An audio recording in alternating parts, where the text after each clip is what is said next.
Me dijeron que sería rápido. Solo tenía que mirar el cuerpo y confirmar si era él. La voz del forense sonaba distante, amortiguada por el zumbido constante del aire acondicionado industrial que mantenía fría la sala.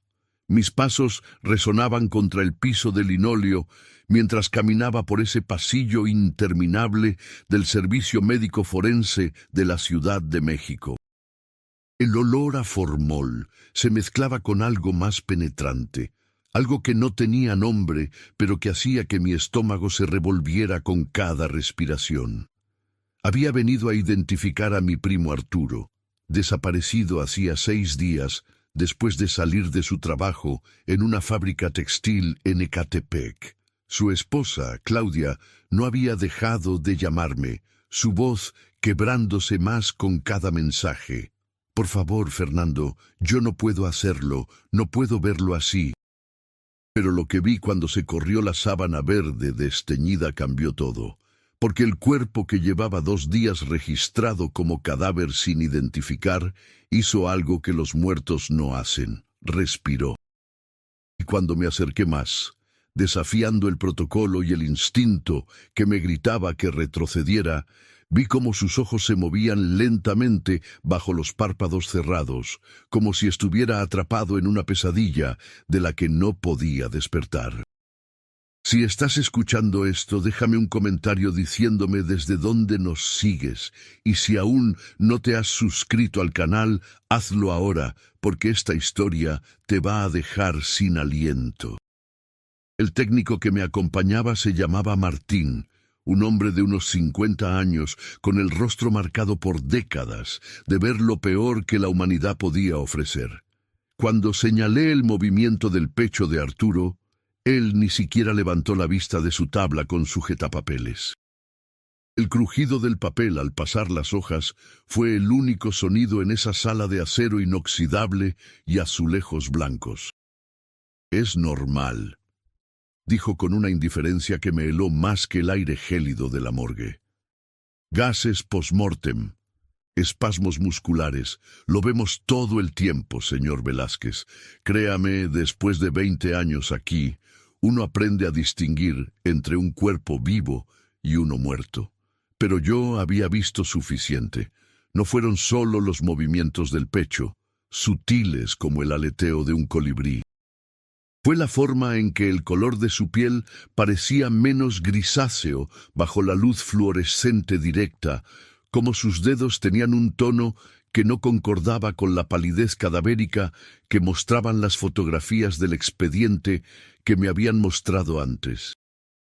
Arturo tenía tatuada una Virgen de Guadalupe en el antebrazo izquierdo, y el tono de la tinta parecía demasiado vibrante para un cuerpo sin circulación. Sus ojos, insistí, mi voz sonando más aguda de lo que hubiera querido. El eco rebotó contra las paredes de azulejo. Se movieron, los vi moverse. Martín suspiró, un sonido cansado que arrastraba frustración acumulada. El roce de sus zapatos de goma contra el piso produjo un chirrido cuando se acercó a la camilla. Se inclinó sobre el cuerpo, levantó uno de los párpados de Arturo con el pulgar, y la luz de su linterna pequeña hizo un barrido rápido. El clic del interruptor resonó en el silencio. «Reflejo cadavérico», dictaminó. «Pasa cuando quedan restos de actividad en el nervio óptico. Nada extraordinario». Pero yo había visto lo que había visto. El ojo de Arturo no había estado inmóvil y vidrioso como debería. Había rastreado el movimiento, había seguido mi rostro cuando me incliné, había reconocimiento ahí, enterrado bajo capas de lo que fuera que le había pasado. Un gemido sordo, casi imperceptible, vibró en el aire. ¿Había venido de él? ¿Del sistema de ventilación? No podía estar seguro. «Era una segunda opinión», dije, sacando mi teléfono celular. La pantalla iluminó mi rostro en ese ambiente oscurecido. «Voy a llamar a su esposa. Ella merece saber que hay dudas sobre...». La mano de Martín atrapó mi muñeca con una fuerza sorprendente. El contacto fue frío, firme. Sus ojos, antes indiferentes, ahora brillaban con algo que podría haber sido advertencia o miedo. Señor Velázquez, necesito que salga de la sala. Ahora. Su voz había perdido toda calidez profesional. Hay protocolos que debo seguir cuando hay irregularidades en la identificación. Por favor, espere en la sala de recepción. Lo llamaremos en unos minutos. No fue una sugerencia. 2 guardias de seguridad aparecieron en el umbral de la puerta como si hubieran estado esperando la señal. Sus radios emitían un crepitar estático constante. Me escoltaron fuera mientras yo miraba hacia atrás, viendo cómo Martín corría una cortina azul marino alrededor de la camilla de Arturo. El sonido metálico de las anillas deslizándose por la barra fue lo último que escuché antes de que la puerta se cerrara con un golpe seco que resonó en todo el pasillo. En la sala de espera, el reloj de pared marcaba cada segundo con un tic-tac que parecía sincronizado con los latidos acelerados de mi corazón. Las sillas de plástico naranja estaban vacías, excepto por una mujer mayor que sollozaba en silencio, su rosario colgando entre sus dedos temblorosos. El murmullo de una televisión montada en la esquina transmitía noticias sobre otro hallazgo de cuerpos en Tijuana. El mundo seguía girando, ajeno a lo que acababa de presenciar. Esperé. 15 minutos se convirtieron en 30. Llamé a Claudia, pero mi voz sonó hueca cuando traté de explicarle lo que había visto. Ella no entendía, nadie lo entendería. ¿Era él o no, Fernando?, preguntó, su desesperación convirtiéndose en irritación. Solo necesito saber si puedo enterrar a mi esposo. Cuando finalmente regresé a la sala de identificación, todo había cambiado. La camilla estaba vacía, la sábana verde doblada con precisión militar en una esquina. Martín no estaba. En su lugar, un médico forense diferente me esperaba, un hombre joven con lentes de armazón grueso y una bata impecablemente blanca. Su placa de identificación decía Dr. Héctor Ruiz, patólogo senior. Señor Velázquez, dijo, consultando una tablet digital en lugar del expediente en papel que había visto antes. El brillo azulado de la pantalla iluminaba su rostro desde abajo. Lamento informarle que hubo un error en el proceso de identificación preliminar.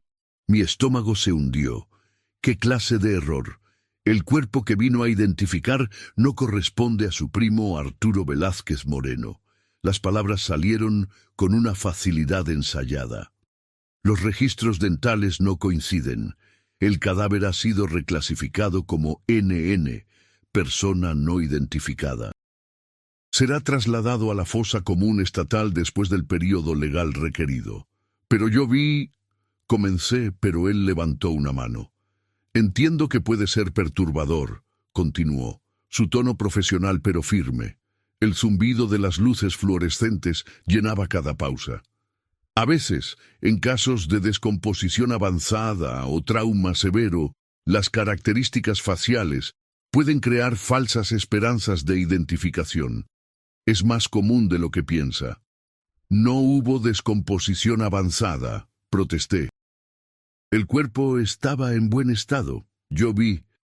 Los registros oficiales indican muerte por asfixia mecánica, ocurrida aproximadamente 72 horas antes de su llegada aquí. Me entregó una carpeta nueva con documentos que olían a tinta fresca de impresora. El crujido del papel, al abrir la carpeta, sonó demasiado fuerte. Como puede ver aquí, la identificación preliminar fue errónea. Le pedimos disculpas por haberlo traído innecesariamente. Revisé los documentos. Todo estaba cambiado. La fecha de ingreso era diferente. Las fotografías del cuerpo ya no coincidían con lo que había visto. El tatuaje de la Virgen de Guadalupe no aparecía en ninguna de las imágenes. Era como si hubieran reemplazado todo el expediente en los 30 minutos que estuve esperando. ¿Dónde está el cuerpo ahora? Pregunté, sintiendo cómo la habitación se volvía más fría. Ya fue trasladado a refrigeración de largo plazo, respondió el doctor Ruiz, guardando la tablet bajo el brazo. Por políticas de la institución, no puedo proporcionarle más detalles. Si desea continuar la búsqueda de su primo, le sugiero que presente un reporte actualizado con la policía local.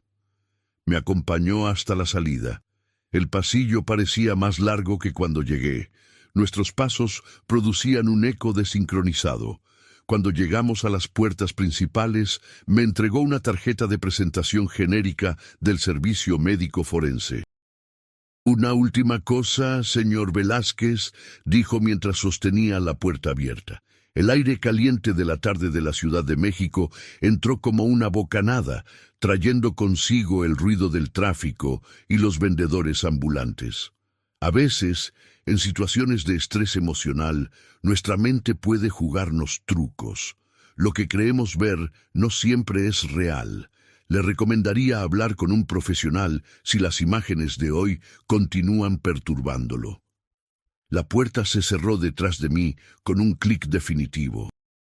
El sonido del cerrojo electrónico activándose fue inconfundible. Durante los siguientes días traté de encontrar cualquier rastro de lo que había visto. Llamé al servicio médico forense repetidamente. Cada vez me transferían a diferentes departamentos. Nadie tenía registro de mi visita del martes. Martín, el técnico original, aparentemente no existía en ninguna base de datos de empleados. Cuando finalmente logré hablar con alguien en recursos humanos, me dijeron que no había ningún empleado con ese nombre en los últimos 10 años. El crepitar de la línea telefónica era lo único que rompía los silencios incómodos. Contraté a un abogado, Ricardo Mendoza, especializado en casos de desapariciones forzadas. Tenía una oficina pequeña en la colonia Roma, con paredes cubiertas de fotografías de personas desaparecidas y carpetas que documentaban años de batallas legales perdidas. El crujido de su silla giratoria llenaba el espacio mientras revisaba el caso. «Fernando», me dijo después de revisar todo lo que le había traído, los documentos contradictorios esparcidos sobre su escritorio rayado. El tic-tac de un reloj antiguo marcaba el paso del tiempo. He visto casos como este antes. Cuerpos que desaparecen de morgues, registros que se alteran, testigos que son desacreditados. Encendió un cigarrillo, violando su propia política de no fumar en la oficina. El humo ascendió en espirales perezosas. «¿Sabes en qué trabajaba tu primo?» «En una fábrica textil», respondí.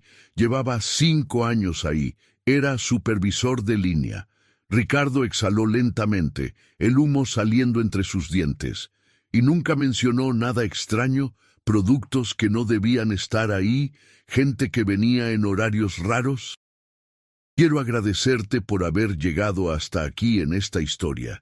Si te está gustando, compártela con alguien que le gusten los misterios sin resolver. Vamos a descubrir juntos qué fue lo que realmente pasó.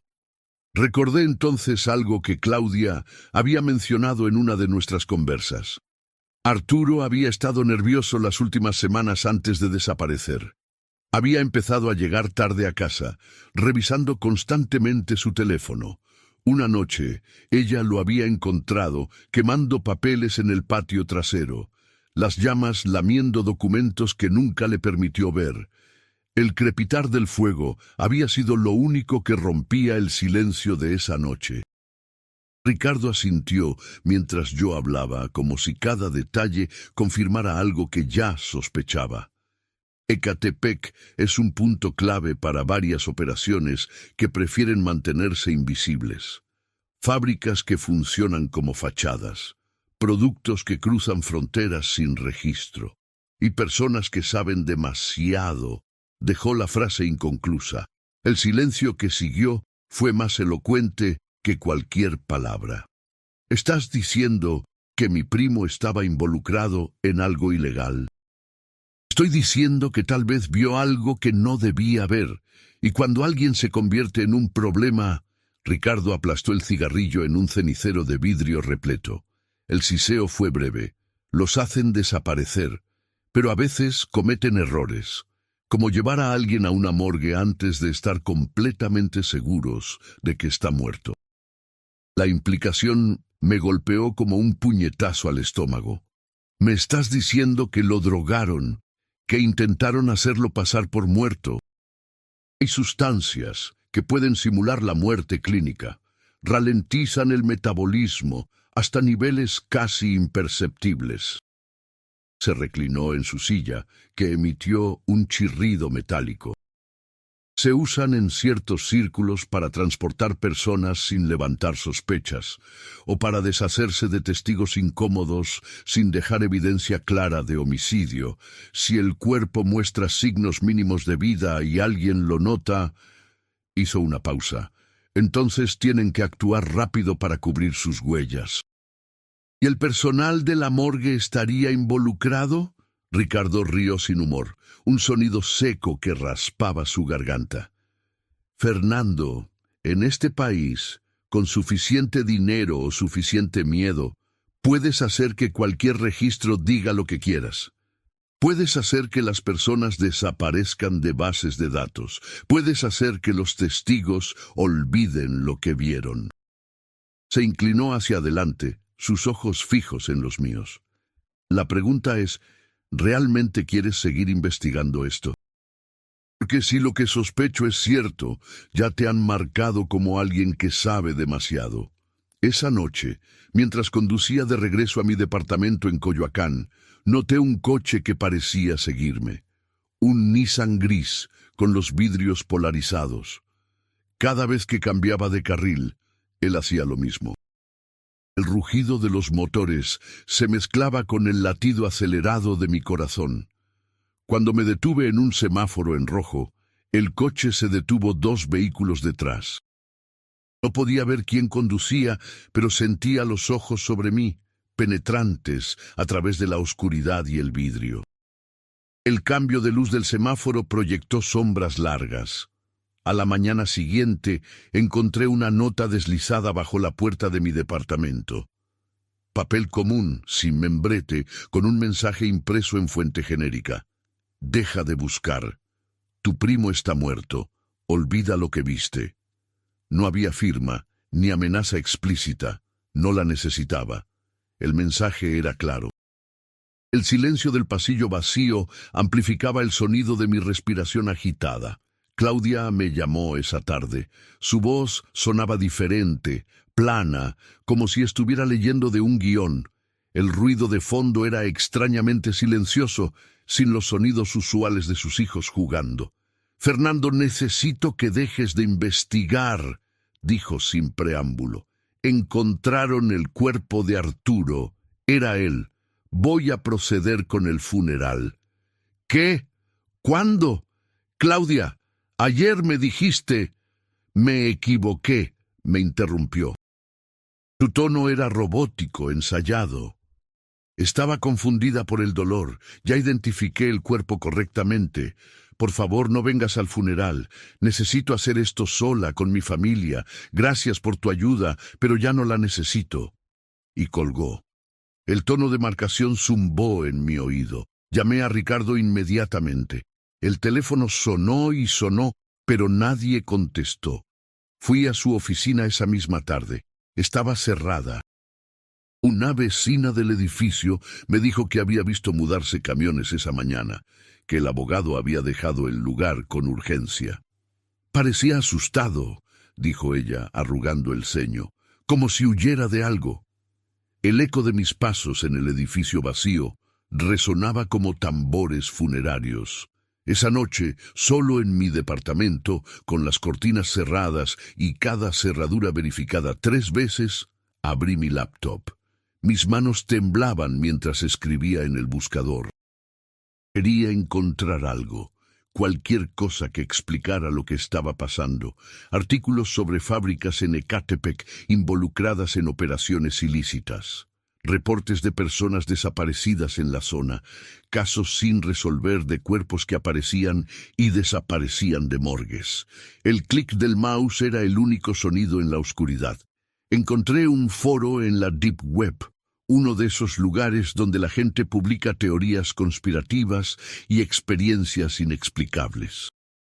Había una publicación de hace 3 años, escrita por alguien con el username Testigo Silencioso. Describía una experiencia casi idéntica a la mía. Un familiar en una morgue, signos de vida, registros alterados, amenazas veladas. El post terminaba con una línea escalofriante. Si estás leyendo esto y te está pasando lo mismo, huye.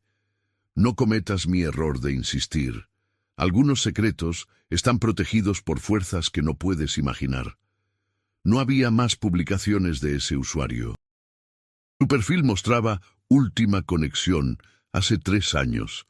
El silencio digital era ensordecedor. Ahora, 6 meses después, sigo viviendo mi vida como si nada hubiera pasado. Voy a mi trabajo en una empresa de logística, almuerzo con amigos, sonrío cuando es apropiado. Pero cada noche, antes de dormir, reviso las cerraduras, verifico que nadie me haya seguido a casa. Escucho el crujir de los pisos de madera, esperando que sean solo los sonidos normales de un edificio viejo asentándose y no pasos que se acercan. Claudia nunca me habló del funeral. No sé dónde está enterrado Arturo, si es que realmente lo enterró.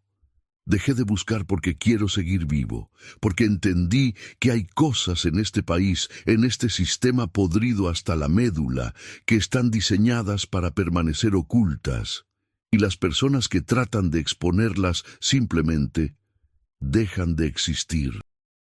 Como registros que se borran de computadoras, como cuerpos que desaparecen de morgues, como si nunca hubieran estado ahí en primer lugar. Pero la pregunta sigue persiguiéndome, colándose en mis pensamientos en los momentos más inesperados. Cuando estoy en el metro y veo el rostro de un extraño que se parece demasiado a Arturo. Cuando paso por Ecatepec y miro las fábricas con sus ventanas oscuras y sus secretos guardados. Cuando escucho sirenas en la distancia y me pregunto a quién más estarán haciendo desaparecer en este momento. ¿Murió Arturo en esa morgue después de que me sacaran de la sala? ¿O lo mantuvieron con vida lo suficiente para extraer información, para enviarlo a otro lugar, para hacerlo desaparecer de una manera que ni siquiera la muerte oficial podría documentar? Hasta hoy me pregunto si murió allí, o si nunca debería haber sido encontrado.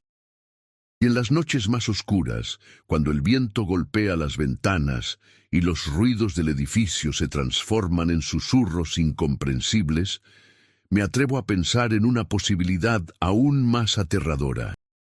¿Y si sigue vivo en algún lugar? ¿Atrapado en un lugar donde los registros oficiales niegan su existencia? ¿Donde nadie lo busca porque todos creen que ya está muerto? El zumbido del refrigerador en mi cocina rompe el silencio. Me levanto a verificar la puerta una vez más. Las luces de la calle proyectan sombras que bailan en las paredes, y en algún lugar de esta ciudad monstruosa, con sus millones de personas y sus miles de secretos enterrados, tal vez alguien más está haciendo las mismas preguntas, viendo las mismas señales. Descubriendo que la línea entre la vida y la muerte no siempre es tan clara como nos han enseñado a creer. El reloj marca las 3:17 am, la hora en que dicen que el velo entre mundos es más delgado. Pero no son los fantasmas los que me dan miedo, son las personas vivas que tienen el poder de hacer que otras desaparezcan sin dejar rastro. Son los sistemas que protegen secretos más allá de cualquier lealtad moral. Son las preguntas sin respuesta que carcome desde adentro, recordándome que la verdad que vi aquel día en la morgue nunca será reconocida oficialmente. Porque algunos cuerpos respiran cuando no deberían, y algunas verdades mueren antes de que puedan ser contadas. ¿Has escuchado alguna historia similar en tu región? ¿Conoces casos de personas desaparecidas en circunstancias extrañas?